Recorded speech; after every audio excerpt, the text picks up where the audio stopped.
Hey guys, this is Christina from Flowers and Folk, and today I'm going to show you how to upcycle glass bottles 3 different ways.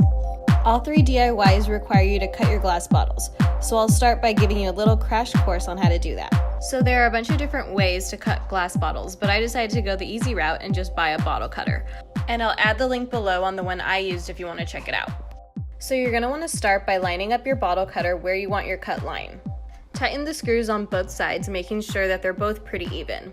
You don't want your bottle cutter to be super tight around your bottle. You want it to be able to rotate pretty smoothly. Now pop in the little lever on the top where the blade is and rotate your bottle 1 time around. You'll hear a little pop when the 2 ends meet. I discovered the best cuts are when the first line and the ending line match up perfectly or pretty close. So you might want to do a few practice rounds just to get the hang of things. Now that you have your bottles scored, fill a large pot with water and bring it to a boil. In a second bowl, fill up some water with a ton of ice. For this next part, you'll probably want to use some gloves just to be safe. Now take your bottle and dunk it into the super hot water. After about 30 seconds or so, transfer the bottle into the ice cold water. You're going to have to repeat this process several times depending on the thickness of your bottle.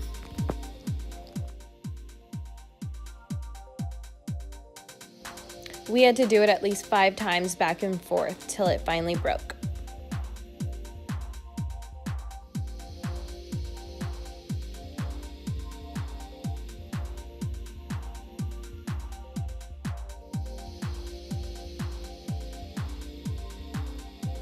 The edges are going to be pretty sharp, so make sure you get some heavy grit sandpaper and sand down all the edges. Now on to the first DIY. It's a basic candle, but I feel like you can never have too many candles around the house, and they make amazing gifts. A few basic materials you're going to need are 2 pots, some wax, candle wicks, essential oils, a stirring stick, and a glue gun. So to begin, you're going to want to put a drop of hot glue on the bottom of your wick and place it at the bottom of your candle jar. Personally, I love wooden wicks. I think it just gives the candle a more elevated look. But a traditional wick works just fine as well. Now take your large pot and fill it with about 3 inches of water. Once your water is at a boil, take your other pot with the wax in it and place it into the pot of water. And just stir until all the wax is melted. Once your wax reaches 185 degrees Fahrenheit, you can go ahead and mix in your essential oils. A good ratio to go by is for every pound of wax, add 1 ounce of essential oils. Once your wax is nicely mixed, take out your melting pot and let it cool for a few minutes. Then just gently fill up your candles. Let it dry for a few hours, and there you have it, the perfect gift. The second DIY is also candle related, and it takes the top of the bottle you just cut and turns it into a candlestick holder and a tea light holder. Just pop in a candlestick and a tea light and it instantly dresses up your dining table.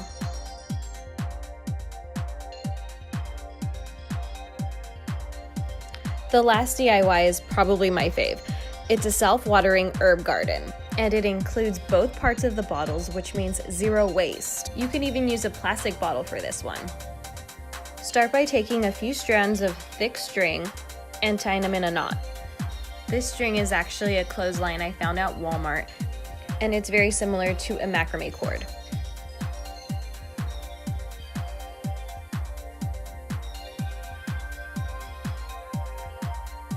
Place your knotted strings inside the upside down bottle and make sure they are touching the bottom of the container. Now take your herbs and loosen up the bottom of the roots and just plant them right on top of the bottle. Now just fill the bottom half with water. And how cute and convenient is this herb garden on top of your kitchen counter, and it waters itself. Thank you guys so much for sticking with me till the end. If you like this video, please give it a like, and if you want to see more DIYs, don't forget to subscribe. See you in my next video.